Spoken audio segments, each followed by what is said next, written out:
He's only started his pension yesterday. I'm well into it. I've had a bus pass for a long time. So you have wisdom, in other words. Yes, and if I snuff it, he'd be left to write the history, And we'll be getting this rugby. Just perfect. It's perfect. And I've seen some wasps on it. Yeah. I need to get them picked today. That was gorgeous. Well, I might give you a hand later on today. Will I give you a basket? I think certainly. I might bring it back empty, maybe. Yeah. We have a book signed by Augusta Gregory in the museum, dated 1898. And you may even have said to your friend WB, you should come over and see my brother's garden over. Oh, I'm sure, yes, because she was an avid gardener herself. Really? Yes, she was very interested in gardening. Yeah. I wasn't joking when I said the further away you go from it, the better it looks. Yeah, I used to feel that way. 3 or 4 miles used to be just... Exactly. There we go. That'll do. Smashing. That'll do. The place that I'm in today takes its name from the lake beside it, which translates into English, I'm told, as the Grey Lake, which doesn't exactly set it apart from any other place. I think I could say without much fear of contradiction that when the sky is grey, all the lakes in Ireland are grey. But we are offered an alternative translation of Baile Loughrea, which certainly paints a brighter and I think more appropriate picture of the beautiful lake and the colourful town on its shores, and that is the Dappled Lake. I'll go with that. Welcome to Loughrea in County Galway.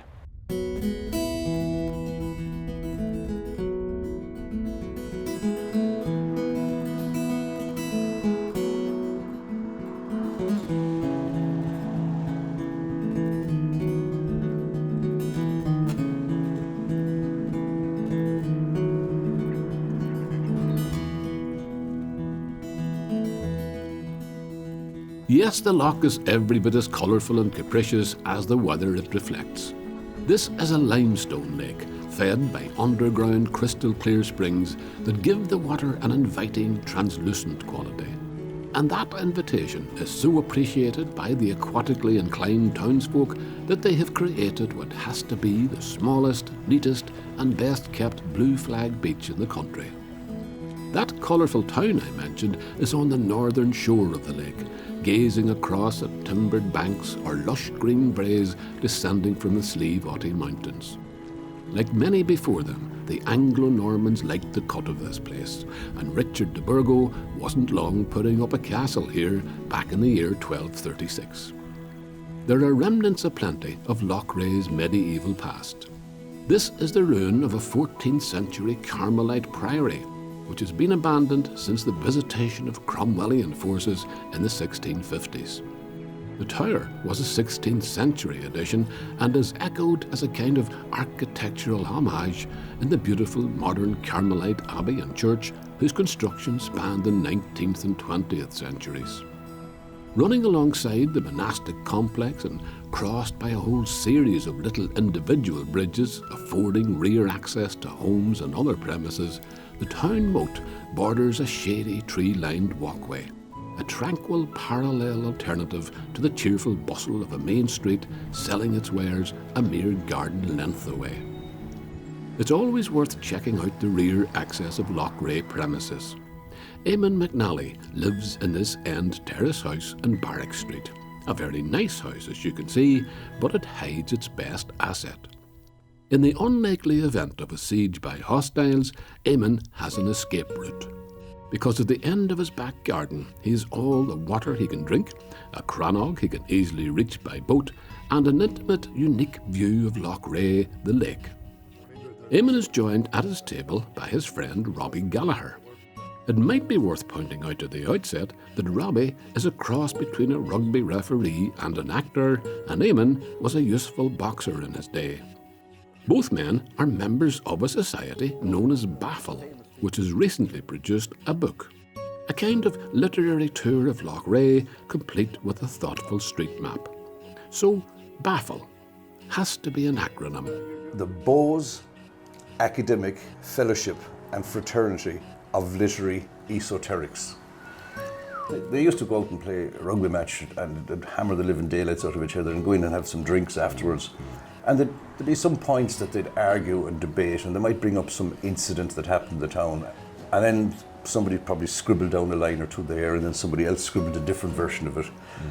And out of that, it sort of evolved into a kind of a competition on a weekly basis where the rugby crowd would get together and they'd write a few poems and they'd put up a few little prizes, a pint, and So it's slagging art form.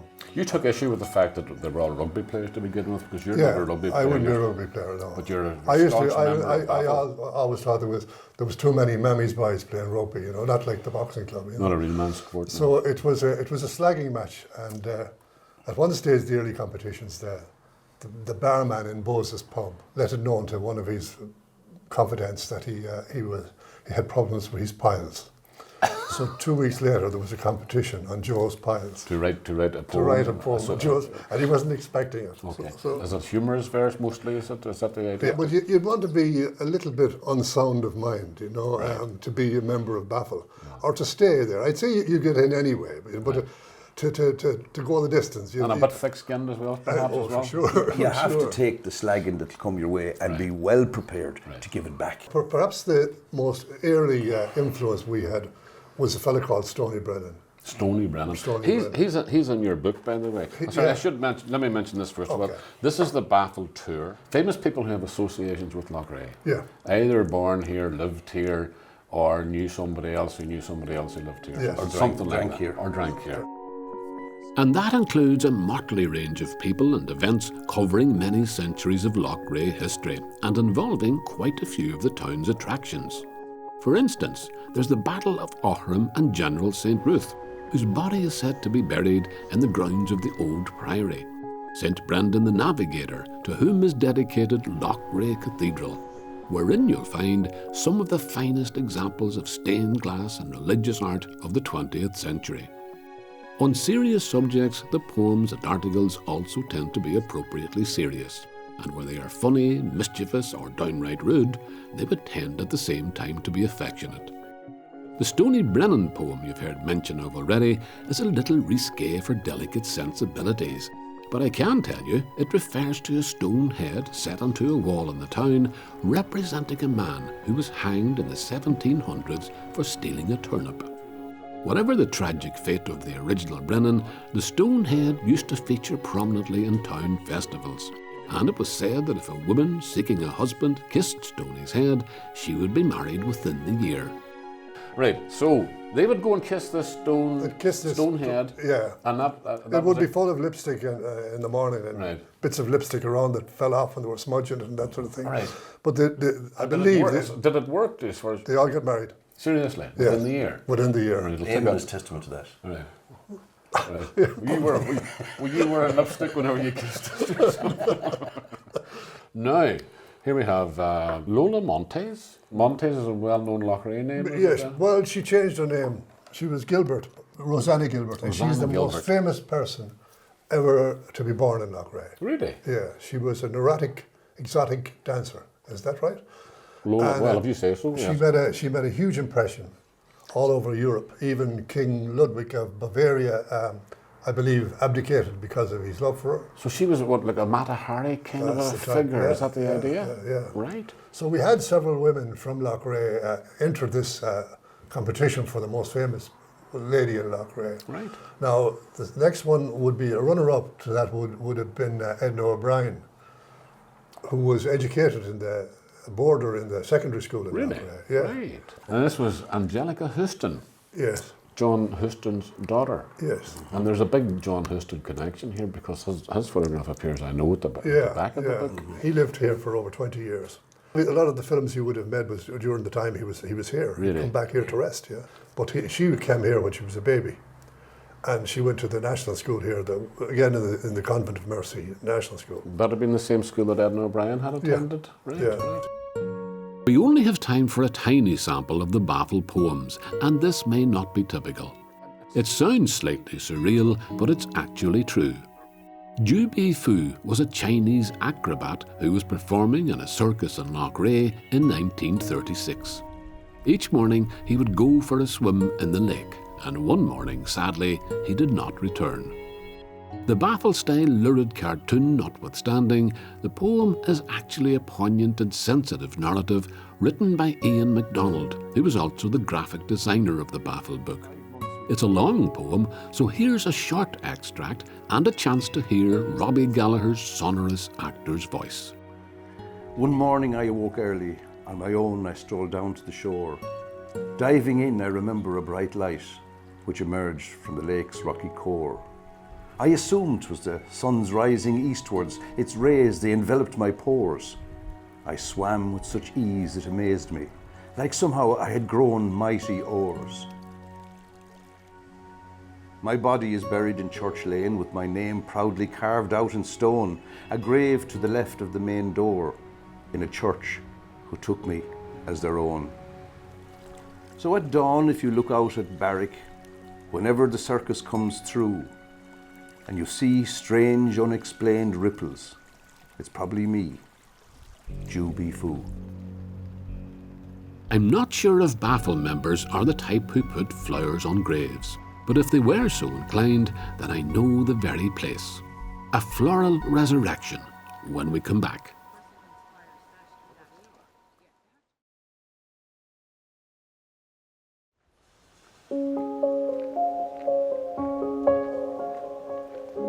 On the road from Loughrea to Gort, turn right at the village of Kilcreast, and about 2 kilometres later, you'll find yourself at Woodville House. This is where I met the current owner, Margarita Donoghue, who invited me to see its remarkable walled garden. When you learn that this was once the home of prominent landed Galway families, the Darcys from the 18th century, followed by the Perces in the early 20th, then you might assume that the splendour of the walled garden has remained intact for hundreds of years. Not so. When Margarita and her husband Pat took over the running of this place in 1988, this was simply a bare field surrounded by a wall, a field in which Pat was quite happy to graze his sheep.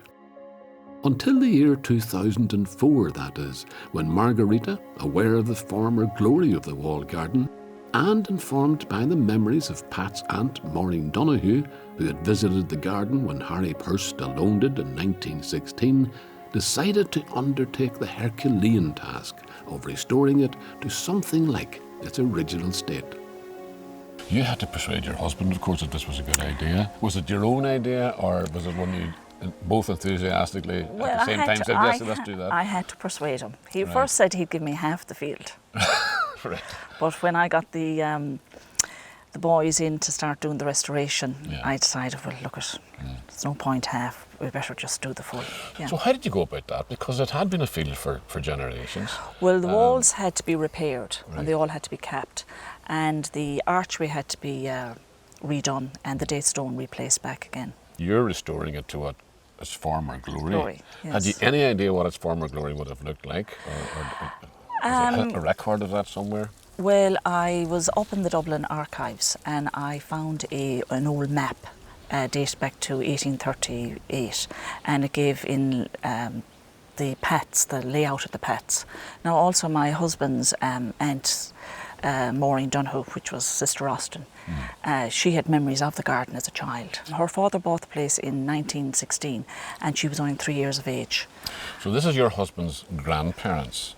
Yes. They bought the place in 1916. Yes. Prior to that, it had been... It had been owned by Harry Perce, a brother of Lady Gregory's. Ah, right. So that's the Lady Gregory connection. Right, yes. Right. Is it likely that his sister, Augusta Gregory, would have visited here? Oh, most definitely. We have a book signed by Augusta Gregory in the museum, dated 1898. And she may even have said to her friend W.B., you should come over and see my brother's garden over I'm sure, yes, because she was an avid gardener herself. Really? Yes, she was very interested in gardening. So you've come an awful long way. I haven't been around the whole place yet, but just looking at it now, I mean, it's absolutely glorious in the sunshine. Oh, yes, definitely. You must be terribly proud of what you've achieved. Never mind, the history, but just the sheer result of what you've done. You know? Oh, definitely. All the family really are very proud of it, and they all came on board at the start of the restoration. And did you have an active hand in a lot of it yourself? I would have, Can I see you down your hands and knees with trials and so my son and my 2 daughters. Right, so everybody took a hand. They did indeed. Margarita received expert advice and a lot of help from her family. The wall itself and the garden's history were also great assets.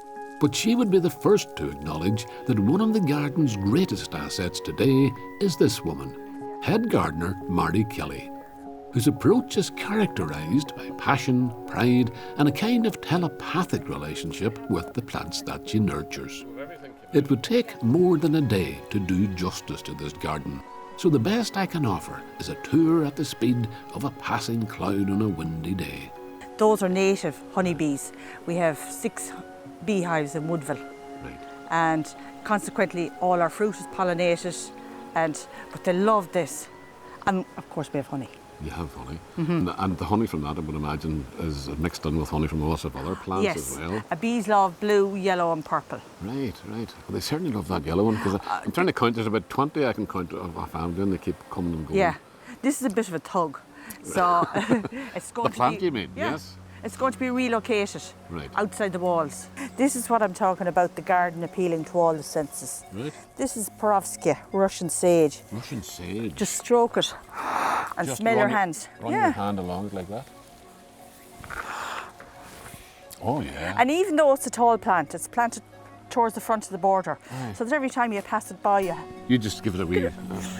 So what's the acreage you have about? just less than 2 acres. Less than 2 acres, and everything is looked after and tended very, very carefully inside that, and you have God knows how But many you don't thousands of plants. look at it as a whole garden. You say, well, today I'm going to work on this bed, Right. okay? Right. And if there's 3-4 of us in the one job, It could be done quickly. done, and you can see progress at the end of the And you day. have to know what you're doing. So your volunteers, are they clued in, or do you just have to tell them what to do? No, all my volunteers are clued in. Yeah. A lot of them have horticultural degrees. All right. And some of them started out as my students. Right. This is a spalier. A spalier. Now, Margarita did this herself. And I mean, it's top class work. Really? Bearing in mind she wasn't a gardener. How did she know how to do this? And She read the book. She read the book simply? Or Right. she So, Googled it. Describe briefly what that means. You train Okay. the branches You train the out. branches horizontal. Right. Year 1, you plant your tree. Right. Year 1, 2 branches out. Right? Let the tree grow. Year 2, 2 more branches out. Do you cut off branches And you that are... clean off everything in between. That's what I was going to ask. You cut off everything Yes. that's not really That's not conforming necessary. to that, Yeah. to that Yeah. shape. Well, Yeah. look at the result. I mean, this is... And all our fruit are pollinated because of our bees, Right. you know. And that's why you have to have bees around a place Well, like this. they're essential. How do you resist? How do you stop people like picking these apples? I don't. Does that not look pretty juicy to you there now? Twist it. Yeah, Right, that's it. Came off easy. So what is this? What kind of an apple is this? This is Katie. Katie? Yeah. Right. Oh. So these are fascination, is that what you They call are, yeah. them?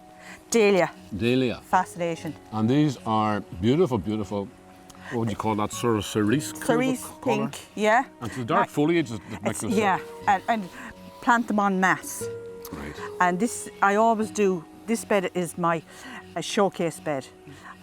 In spring, I did yin and yang and tulips here. How do you do yin and yang and tulips? Different colours, you mean? or Yeah. something? Right. And then tulips are taken up, and then I put in these dahlias, and I have this colour until well into November. And it's, Winchester Cathedral. is that what it's called? It's absolutely A beautiful. nice scent. Beautiful scent.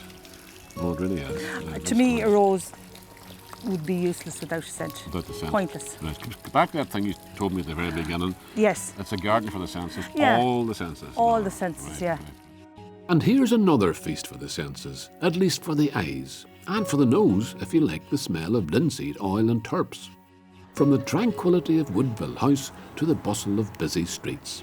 And in the upper floors of this building, Steve Healy runs the Loughrea School of Art, welcoming all comers, even beginners. Although they should be warned not to be discouraged by some of the art on display. I thought that was a photograph. Yeah, a lot of people say that when they see that, yeah. It's meant to be realism or photorealism, but it's the very darkest areas are done with charcoal and the lighter areas are done with pencil, but it's just a matter of blending. It's just as simple as that, is it? Yeah, well, it takes a bit of time, but This is as good as any portrait I have seen. This portrait's just your strength, it's your own strength. that would be my forte, to be honest with you. I prefer portraits. That is brilliant. I mean, who is that? Do we know who that is? That's a guy called Paolo Conti. He's an Italian singer, I just liked his face. He's a very craggy, rugged, rubber-looking expression on his face. So. But it's the care that you take down it. With every single hair, the moustache is a separate wee bit of drawing. Well, you know, we actually teach that in our class. I mean, it's just technique. It's just a matter of layering and layering and layering. We're surrounded here by what you might call the remains of a class yes. we had on earlier today. Is that right? That's right, this morning. Tell me something about the group you had on today. These are a group of Syrian refugees. There are 25 Syrian refugees living in Loughrea at the moment, and we were approached by Galway County Council and asked could we run classes over the month of August and into the start of September. So we'd run 8 classes with them, and so far so good. They're a nice group. We don't have all 25 of them. We just have 8 of them in the class at the moment, but they're the ones that are actually genuinely interested in learning. They volunteered for it. They did, yeah, basically. Right. And by the looks of some of the evidence of what you see around you, some of them have a bit of talent. They're very good, I have to say. Now, okay, some of them need a bit of help, but generally, I'd say out of the 8 of them, 6 of them have natural talent. Time for a desperate search for natural talent then, under the kindly guidance of Steve Healy. And where else would you try to paint en plein air in Loughrea but on the breezy shores of that dappled lake? The sky that's on the horizon line is furthest away from you. So you would add a little bit more white to your mix as you go further down towards your horizon line. Right, I've done the reverse of that actually. No, I mean, it's very forgiving. So you do take groups out like this, Steve, as I well? do, yeah. It's becoming more and more popular the last few years. You must keep an eye on the weather, I would imagine, at the same time.